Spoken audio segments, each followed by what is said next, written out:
A sloth, a donkey, and a curious human. Send a prompt and see what they're doing.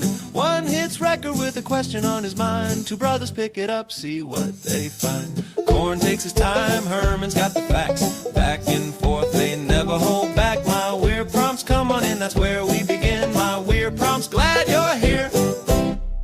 This episode was generated using artificial intelligence. Please verify facts.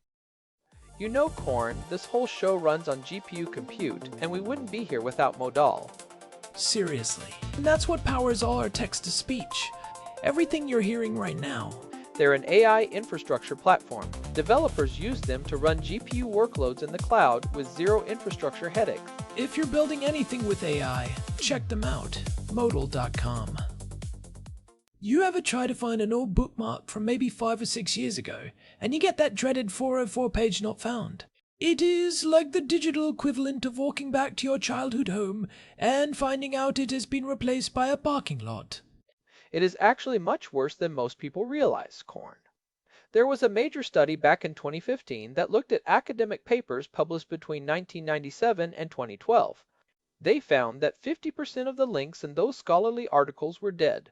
Half of the scientific record's digital breadcrumbs just vanished. 50%? That is a staggering amount of broken knowledge. If I am a researcher trying to build on work from a decade ago, and the data source is just a dead link, the whole foundation of my project starts looking pretty shaky. Today's prompt from Daniel is about how we actually fix that, or at least how the grown-ups in the room decided to fix it back in the day. We're talking about DOIs, the Digital Object Identifier system. Herman Poppleberry here, and I have been diving into the infrastructure of this all morning. It is one of those things that sounds incredibly dry-like talking about the Dewey Decimal System for the internet, but it is actually the only reason modern science hasn't completely collapsed into a pile of broken URLs. By the way, fun fact for the listeners, today's episode script is actually being powered by Google Gemini 3 Flash. Nice. I like having a high-speed AI brain helping us navigate the plumbing of the internet. Because that is really what a DOI is, right? It is the heavy-duty industrial plumbing that keeps the information flowing when the surface-level stuff breaks. That is a good way to put it. At its simplest level, a DOI is a persistent, unique identifier. Most people confuse them with URLs, but they are fundamentally different. A URL, a Uniform Resource Locator, is just an address. It tells your browser, go to this specific server, in this specific folder, and grab this file. If the webmaster renames that folder or moves to a new domain, that address is useless. Right. It is the difference between an address and a social security number. If I move houses, my address changes, but my ID stays the same. If the internet wants to find me, it should look for the ID, not just the last place I lived. Well, not exactly in the sense of a person, but for a digital object, the DOI is that permanent identity. When you click a DOI link, you aren't going straight to a website. You are going to a resolver service, usually at DOI.org.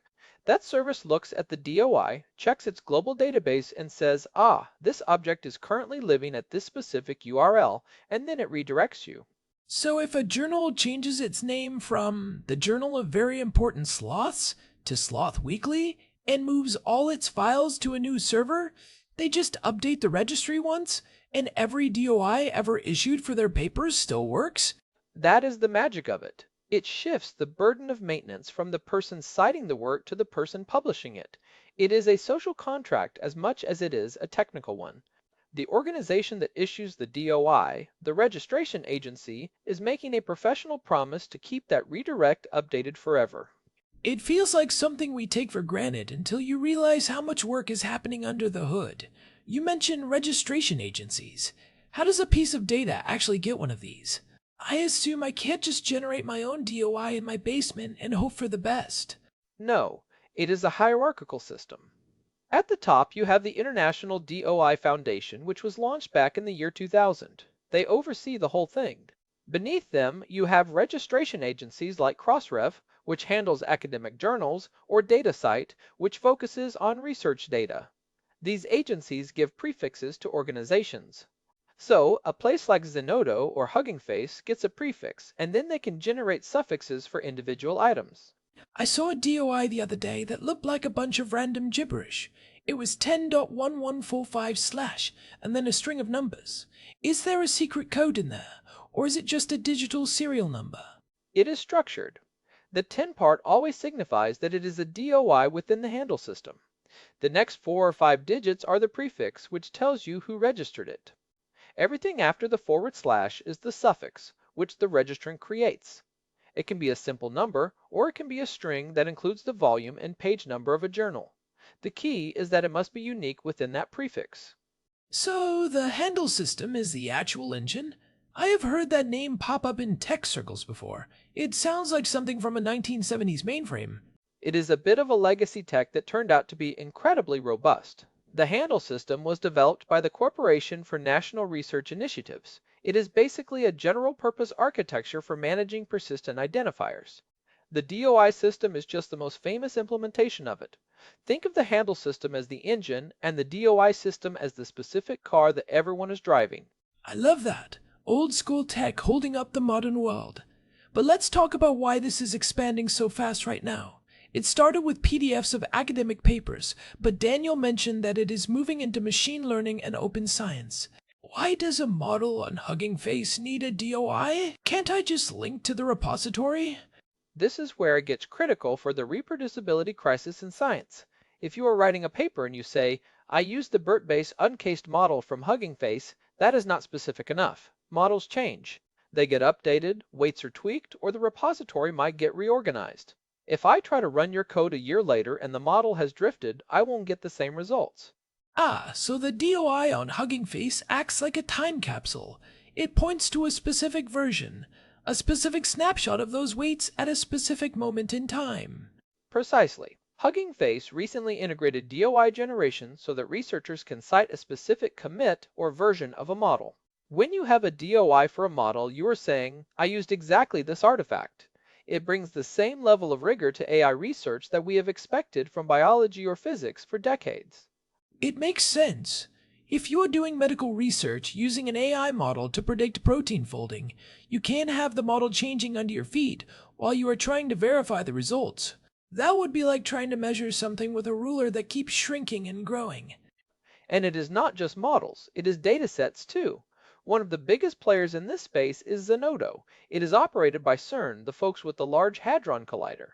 They realized early on that if we want open science to work, we need a place to dump everything, code, charts, spreadsheets, audio files, and give them a permanent home.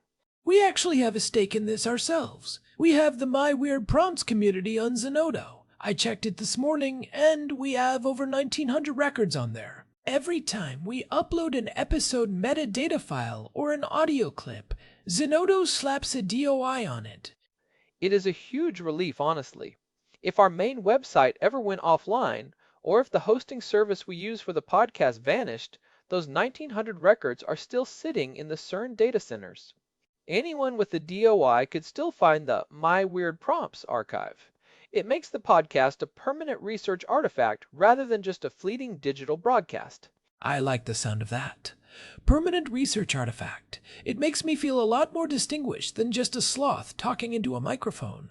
But what happens if Zenodo goes bankrupt? Or if Hugging Face gets bought by a company that decides to delete all the old stuff? Does the DOI just break?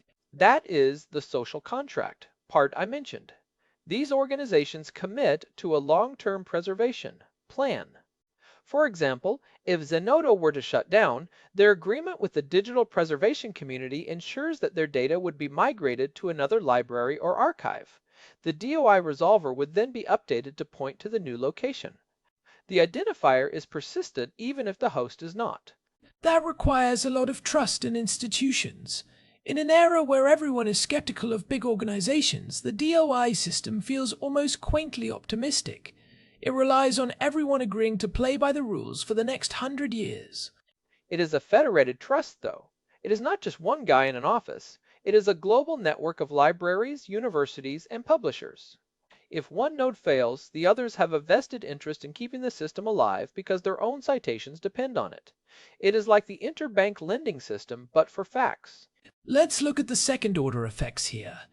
If everything has a DOI, the paper, the data, the code, the model, How does that change the way researchers actually work? Does it change the incentive structure Daniel mentioned? Huge change. Traditionally, the only thing that counted for a researcher's career was a published paper in a journal.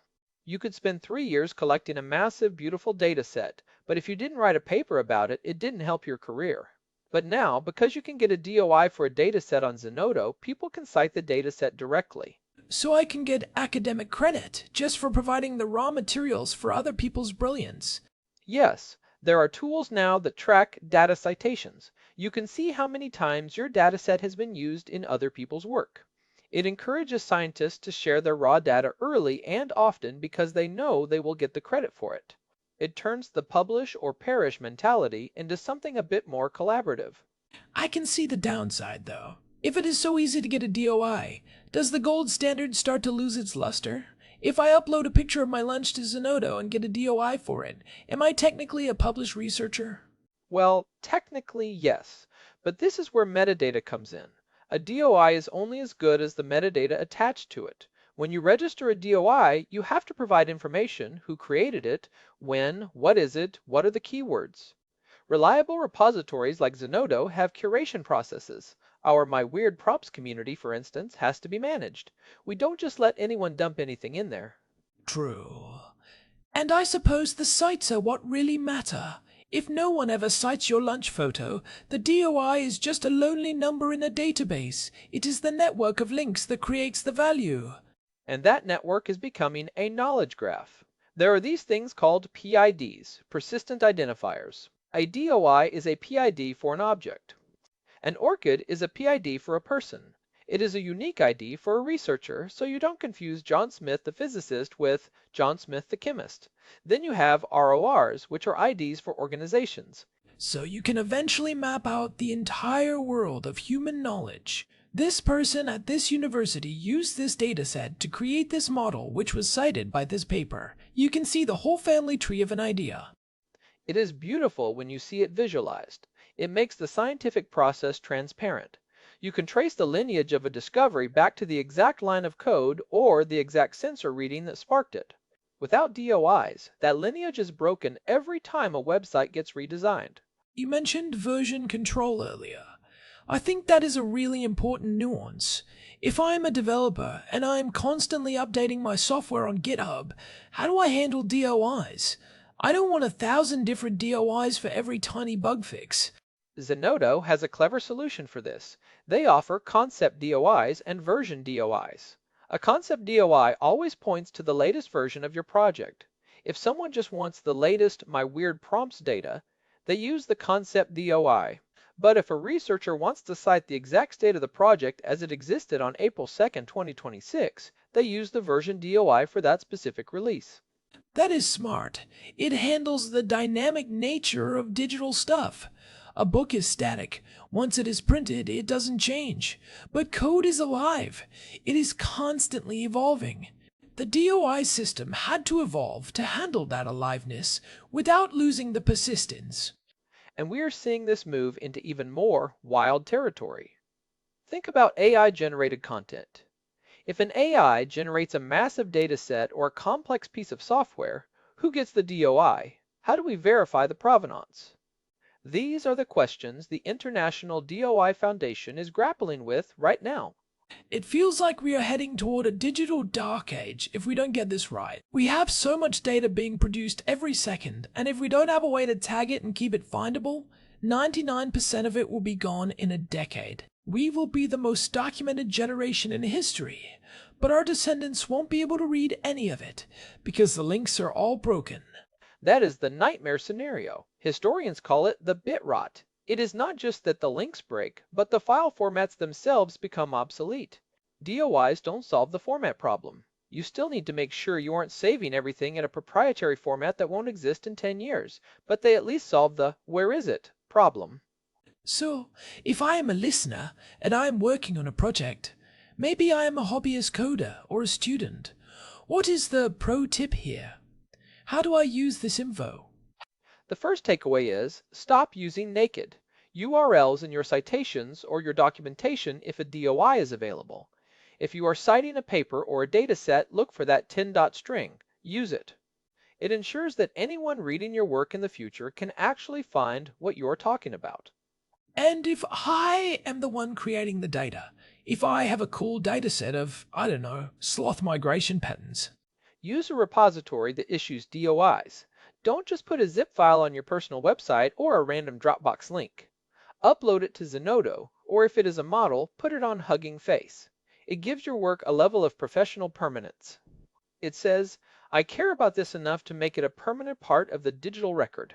it also makes you look a lot more legit. Having a DOI for your project is like having a verified badge on social media, but for your brain. It really is.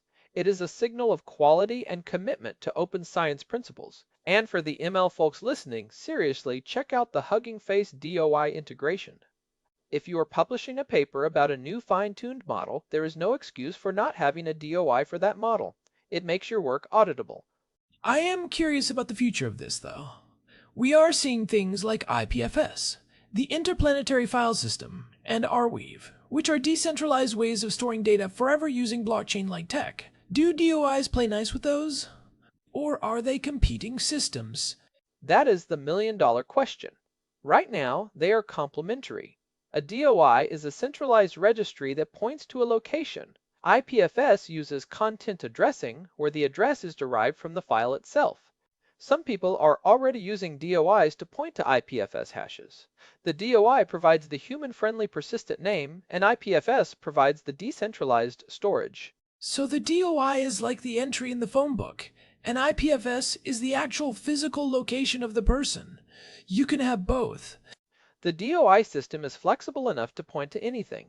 It doesn't care if the target is a web server at Harvard or a block on a decentralized chain. Its job is just to be the source of truth for where that object lives today. It is funny how much of our digital world relies on these invisible layers of agreement. We spend all our time looking at the flashy UI and the AI features, but none of it works if we can't find the underlying data. It is like the electrical grid. You don't think about the transformers and the high voltage lines until the lights go out.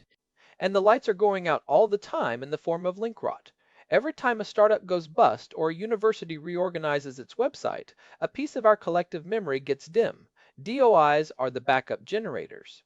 I think we should talk a bit more about the legal and IP protection aspect Daniel mentioned. How does a DOI help you protect your work?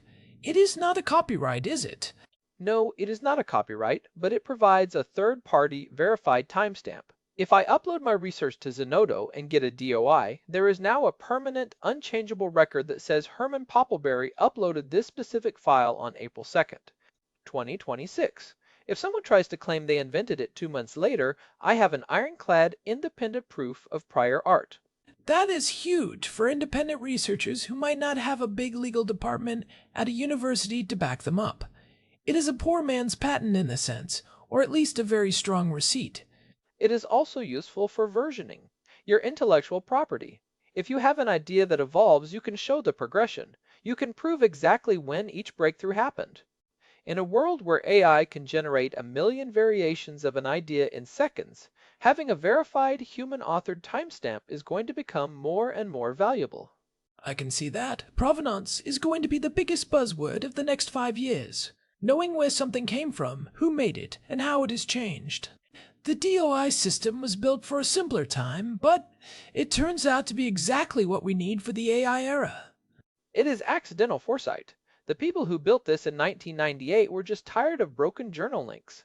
They didn't know they were building the foundation for a global, machine-readable graph of all human knowledge, but that is exactly what they did. It is a good reminder that solving a boring, practical problem can sometimes have massive, visionary consequences. Fix the links sounds like a task for an intern. Build a permanent identity system for all digital artifacts sounds like a mission for a god. They are the same thing. It really is. And it is something we should all be more aware of. Next time you see a DOI, don't just think of it as a weird URL. Think of it as a tiny piece of the wall we are building against the digital dark age. It is a small victory for permanence in a world that is increasingly ephemeral. I feel a lot better about our 1900 records on Zenodo now. We aren't just hoarding data, we are contributing to the persistent record of humanity. We are, and anyone can go look at it. If you want to see what a community looks like in the DOI world, search for My Weird Prompts on Zenodo. You can see how the metadata is structured, how the files are versioned, and how each one has that unique 10-dot identifier. It is a living example of everything we have talked about today. And if you are feeling ambitious, maybe deposit some of your own work, whether it is a dataset of your local weather, a piece of code you wrote for a hobby, or even your own podcast metadata. Get a DOI. Join the social contract. It is a great way to start thinking like a digital archivist. We are all creators now, which means we all have a responsibility to be our own librarians. The tools are there, they are free, and they are incredibly powerful. I think that is a perfect place to wrap this up. We started with the tragedy of 50% link rot and ended with a global network of persistent knowledge. Not bad for a day's work. It is a rare tech story that is actually optimistic. Usually we are talking about how things are breaking, but the DOI system is a story about something that actually works and is getting better. Well, before we go, we have to do the business. Huge thanks, as always, to our producer, Hilbert Flumingtop, for keeping the gears turning behind the scenes. And a big thanks to Modal for providing the GPU credits that power this show, including the Gemini model that helped write today's deep dive. This has been My Weird Prompts. If you found this useful, or if you now have a sudden urge to go register DOIs for all your old spreadsheets, let us know. You can reach us at show@myweirdprompts.com. And if you want to support the show and help us reach more people, the best thing you can do is leave a review on your podcast app. It actually makes a difference in the algorithms, helping other curious minds find our weird little corner of the internet. We are also on Telegram if you want to get notified the second a new episode drops. Just search for My Weird Prompts there. All right, Herman. I'm going to go see if I can find a DOI for my favorite nap spot. I don't think Under the Big Oak Tree has a prefix yet, Corn, but I will look into it for you. See you next time. Catch you later. This episode was produced using Google Gemini 3 Flash, text-to-speech by Chatterbox. Thanks for listening to our show.